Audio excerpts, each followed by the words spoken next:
I've never liked hosting parties. I don't know why I agreed to this one. My birthday was last weekend, and after weeks of my friends insisting, I finally caved and said they could come over. Small gathering, just close friends, 18 people total, including me. I made a list, checked it twice, sent out a group text with my address. I even cleaned my apartment for 3 hours the day before. The party started around 7. People trickled in over the first hour, bringing beer and wine and those grocery store containers of cookies. I'm not good at this stuff, the mingling, the small talk, making sure everyone's having fun. But I tried. I put on a playlist, set out snacks, smiled until my face hurt. Around 8:30, I was in the kitchen refilling the ice bucket when I noticed someone I didn't recognize. He was standing near the bookshelf in my living room, looking at the spines. 30s, maybe.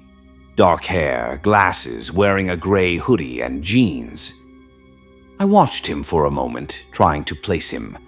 I didn't remember seeing him come in, but the apartment had gotten loud and crowded. I assumed he'd come with Rachel or maybe Tom. They'd both mentioned bringing their partners. I went back to the kitchen and didn't think much of it.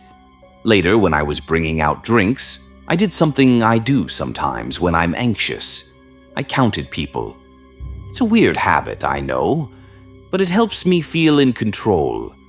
I do it at work, at the grocery store, anywhere there's a crowd. I just count heads. I counted 19. I stopped in the middle of the living room holding a tray of cups and counted again. Slowly this time, going clockwise around the room. 19. I'd invited 18 people, including myself, but there were 19 people in my apartment. I looked for the guy in the gray hoodie. He was still by the bookshelf, now sitting on the floor with his back against the wall, just watching the room. He wasn't talking to anyone. Nobody was talking to him. I walked over to Rachel. "Hey, did you bring someone?" She looked confused. "No, just me." "Why?" "Just wondering," I said. I asked Tom the same thing. He'd come alone, too. I didn't want to ask everyone. It would have been awkward, and maybe I'd miscounted. Maybe I'd invited 19 people and forgotten. Maybe I couldn't do basic math anymore. I went to the bathroom and checked my phone, opened the group chat, counted the names. 18. When I came back out, the guy in the gray hoodie was gone. I looked toward the bookshelf. The spot where he'd been sitting was empty. No one had moved into it. It was just open. I counted again, slowly, carefully. 18. I counted a second time. 18, a third. Still 18. I told myself I'd miscounted earlier. That was all. I was tired, a little stressed. I'd had a drink. My brain had filled in a gap that wasn't there. The rest of the party went fine. We did cake around 10. People sang. I blew out the candles. Everyone clapped. I counted again while they were singing. 18. People started leaving around 11. I stood by the door saying goodbye, thanking everyone for coming. By midnight, I was alone. I locked the door, turned the deadbolt, hooked the chain. I remember doing it. I remember checking it. Then I started cleaning. I was stacking plates when I heard it. The quiet click of the front door opening. I froze. The door was open a few inches. The hallway outside was dark. The chain hung loose. The lock was turned to unlocked. I stood there for a long time, staring at it, trying to make sense of something that didn't. I closed the door, locked it again, hooked the chain, tested it. Then I checked every room, closets, bathroom, under the bed, windows. Nothing. Now I'm lying in bed. It's almost 4 in the morning. I keep listening to the apartment breathe, the refrigerator hum, the building settling. I keep thinking about the count. 19, then 18. I still fear that the guy never actually left, and that he's still somewhere inside my apartment. Today was my birthday. I didn't tell anyone. There wasn't anyone to tell. I'd been in Melbourne for 8 months, studying information systems during the day and working nights as a security guard at a business park in Clayton. The kind of place with glass office buildings that all look identical, empty parking lots, and those automatic lights that click on when you walk past. My family called in the morning. My mother asked if I was eating enough. My father reminded me they needed money by the end of the month for my sister's school fees. I told them everything was fine. I said I had friends here. I said the job was easy. That night, I started my shift at 11 p.m. It was a Tuesday, I think. Or Wednesday. The days blur when you're this tired. I hadn't slept properly in weeks. There was an assignment due, and I'd been working double shifts to cover the rent increase. I remember making instant coffee in the security office and thinking it tasted like nothing. The job was simple.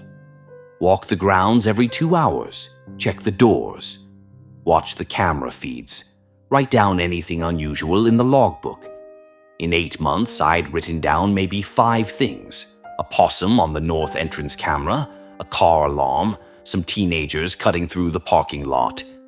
Around 1 a.m., I did my first round. Everything looked normal. The fluorescent lights hummed in the corridors. My footsteps echoed on the polished floors. I checked all the doors, locked. I signed the logbook at each checkpoint. When I got back to the office, I sat down and stared at the camera monitors. That's when I saw him. Camera 7, the one facing the loading dock behind Building C.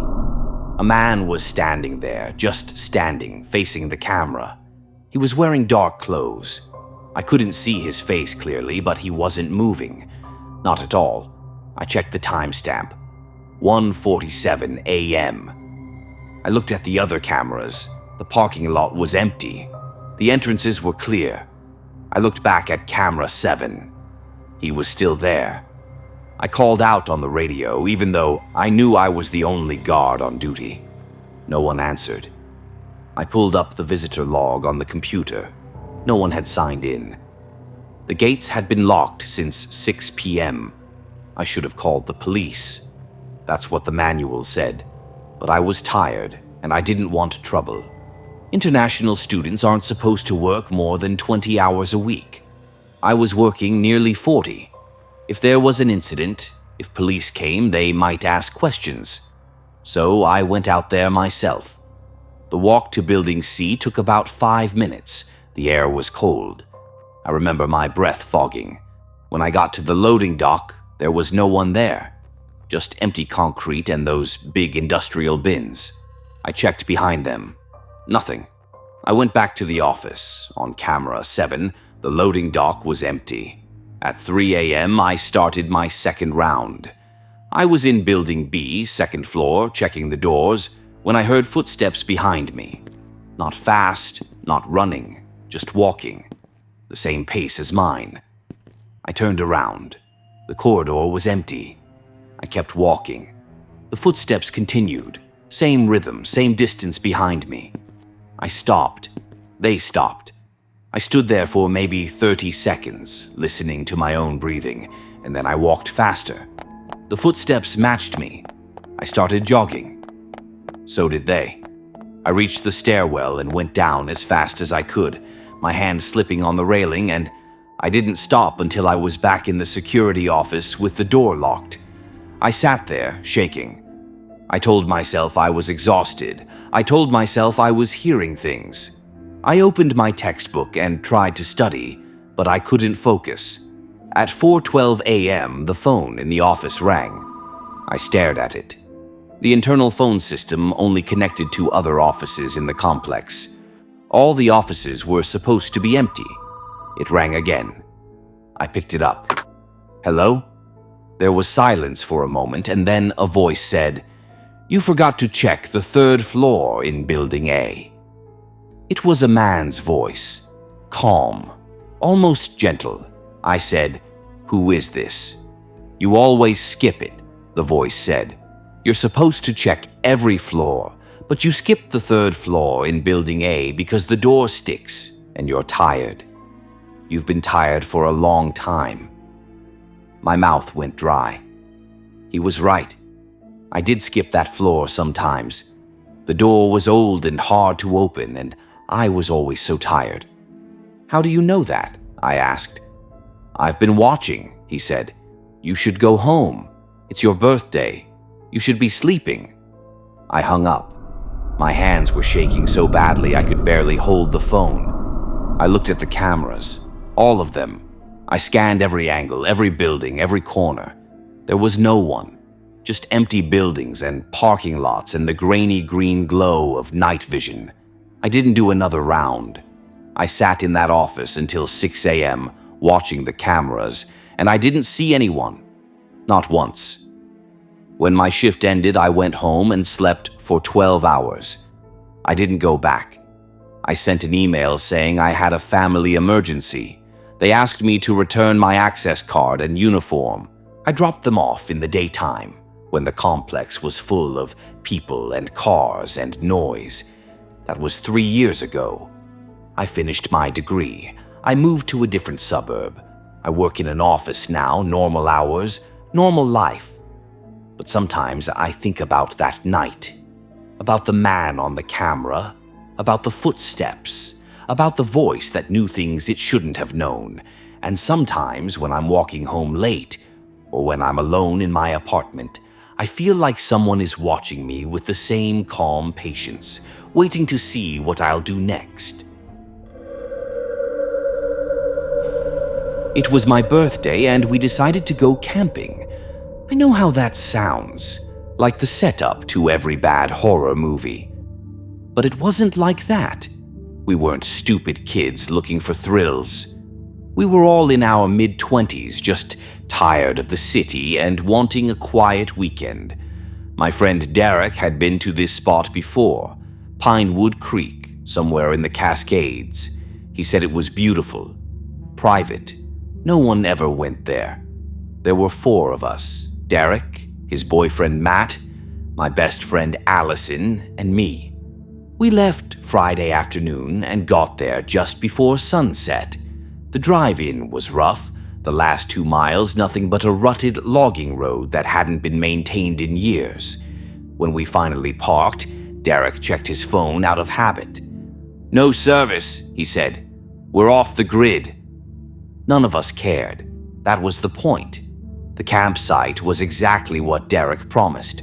A clearing beside a narrow creek, surrounded by old-growth pines. Quiet. Almost too quiet, but in a way that felt peaceful. We set up the tents while there was still light, got a fire going, cooked foil packet dinners. Allison brought cupcakes. They sang to me. I remember laughing, feeling lucky to have these people. It was a good night. At first. Around 11, Matt stood up and walked toward the trees to pee. He was gone maybe 2 minutes. When he came back, his face looked strange. "You guys hear that?" he asked. We all went quiet. I didn't hear anything at first. Then I did. Voices. Distant, muffled, like people talking on the other side of a wall. "Other campers?" Allison suggested. "Maybe," Derek said, but he didn't sound convinced. We listened for a few more minutes. The voices never got closer or farther away. They just hovered out there in the dark, constant and low. Eventually, Matt called out, "Hello?" The voices stopped immediately. We waited. Nothing. Just the fire crackling and the creek moving over stones. "Probably hikers passing through," Derek said. We tried to go back to normal, but the mood had shifted. We stayed up another hour, talking less, listening more. When we finally decided to turn in, I felt relieved to zip myself into my tent.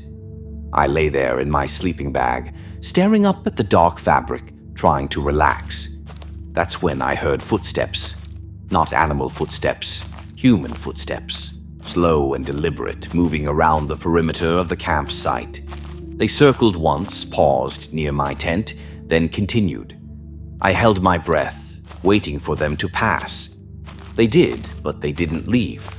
They just kept circling.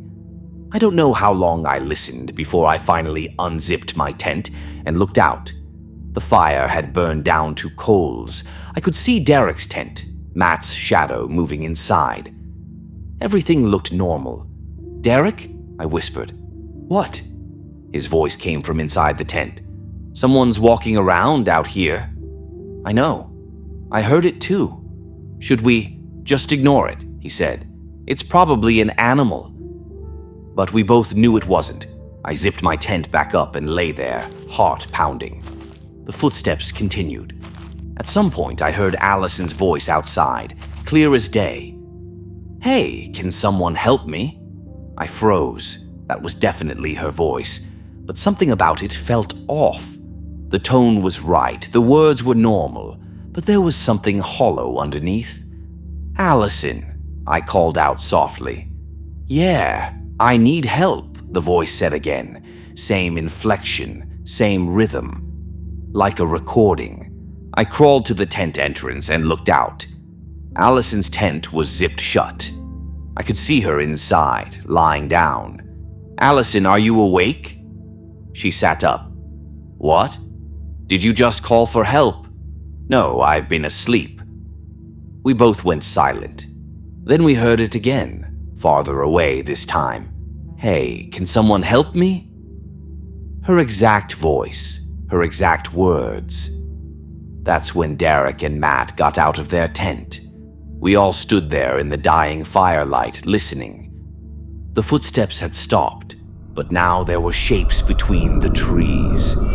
People, just standing there. "Who the hell is that?" Matt said, his voice rising. Derek grabbed his flashlight and shined it toward the nearest figure. The beam caught someone standing about 30 feet away, just inside the tree line. They were barefoot, wearing dark clothes. Their head was tilted at an angle that made my stomach clench. "Hey!" Derek shouted. "This is private property." The figure didn't move, didn't respond. "There's more," Allison whispered. She was right. As my eyes adjusted, I could see them. 5, 6, maybe more, scattered around the clearing, standing motionless between the trees, silent, watching. Matt swept his flashlight across them. None of them reacted to the light. One was crouched low, hands flat on the ground. Another stood with their back to us, head turned over their shoulder at an impossible angle. "We need to leave," I said. "Right now." We moved toward the car. That's when I realized they were blocking the path. Not obviously, just standing there, spaced out along the logging road. Quiet, still. Derek tried to walk past one. He got within a few feet before stopping. Up close, I could see its face, or where its face should have been. The flashlight beam just seemed to slide off it, leaving only shadow and suggestion. "Move," Derek said. His voice shook. It didn't move.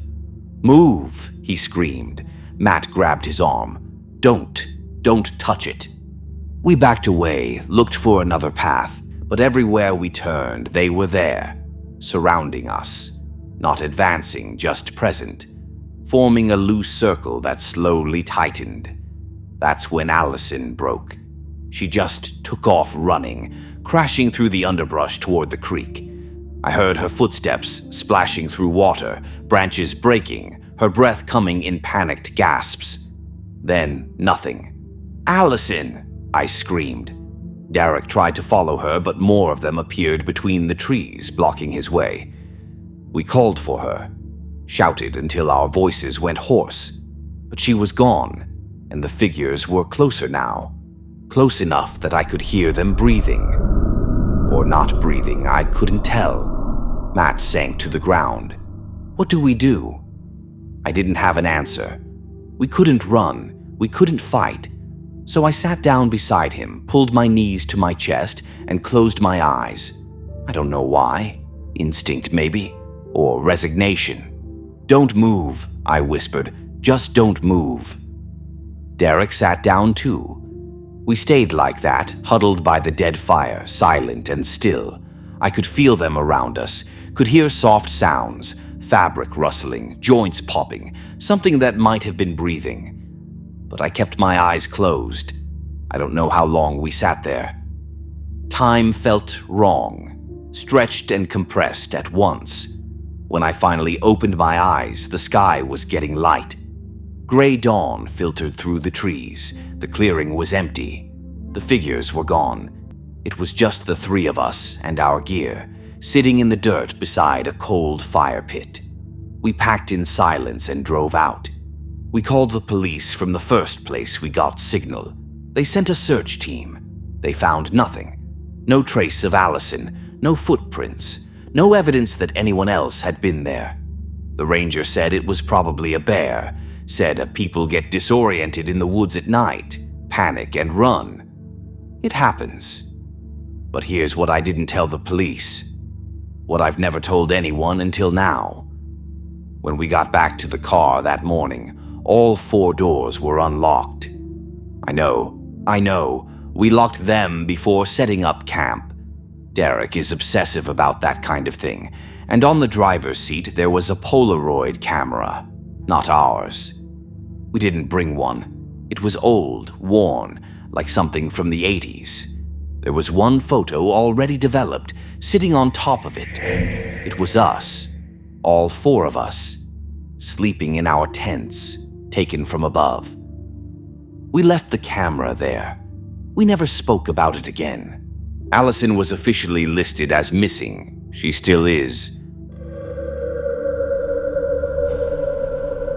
I know you probably won't believe me, but I need to write this down somewhere.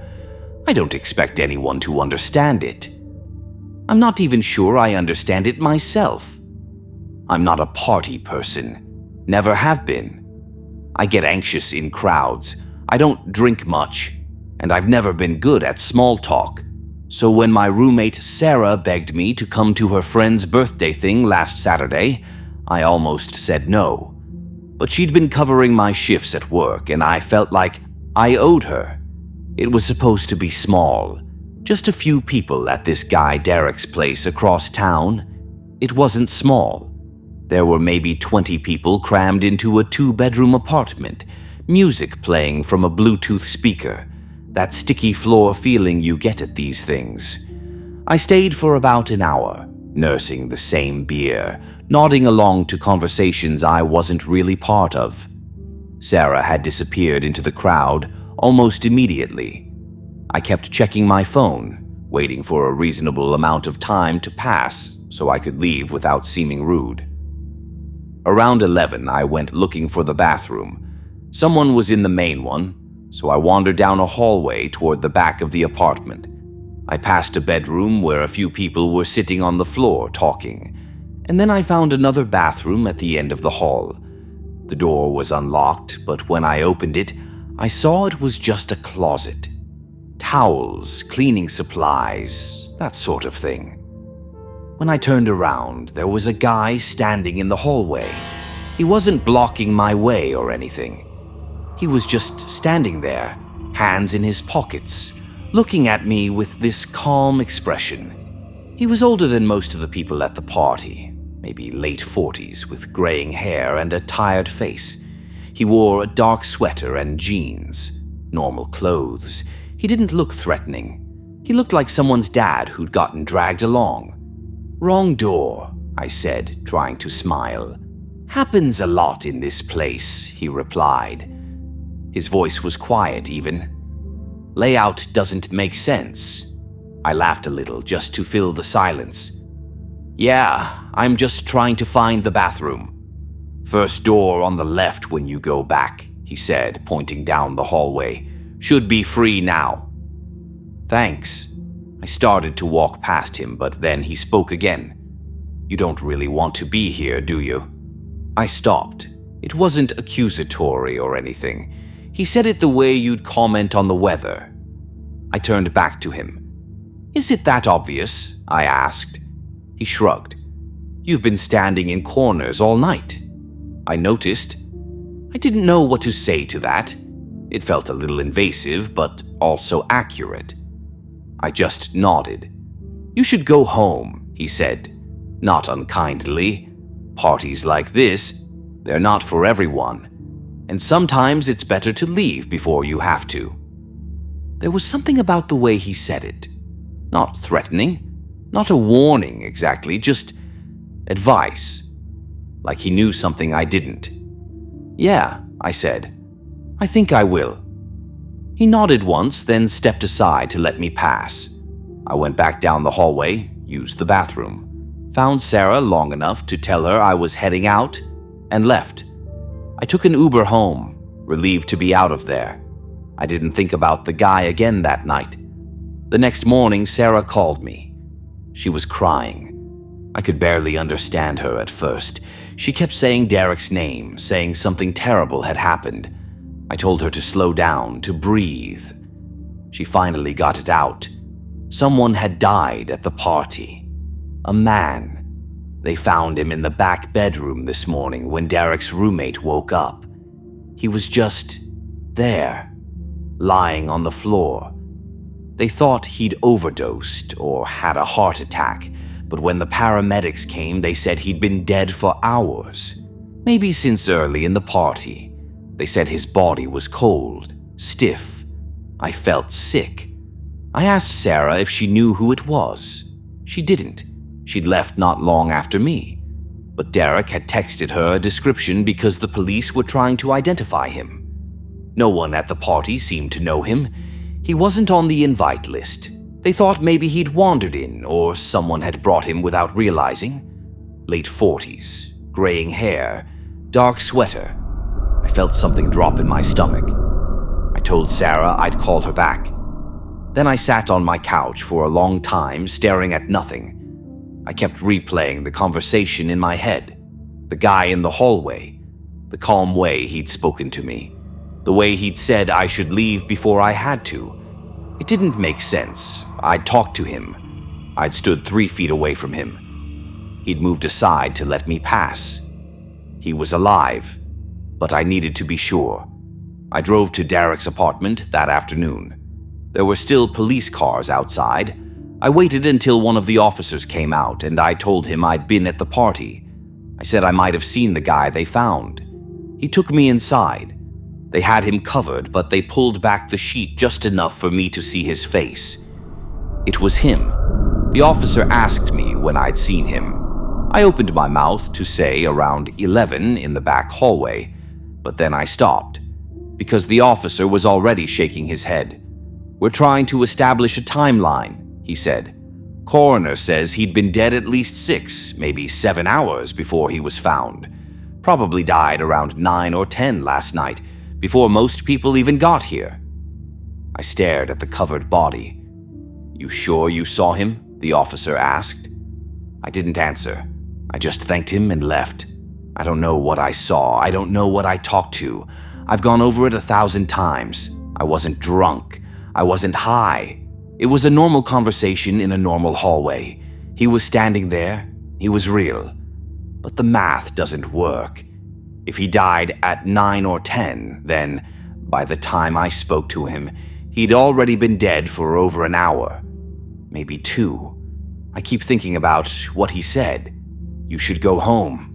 Sometimes it's better to leave before you have to. I don't think he was talking about the party.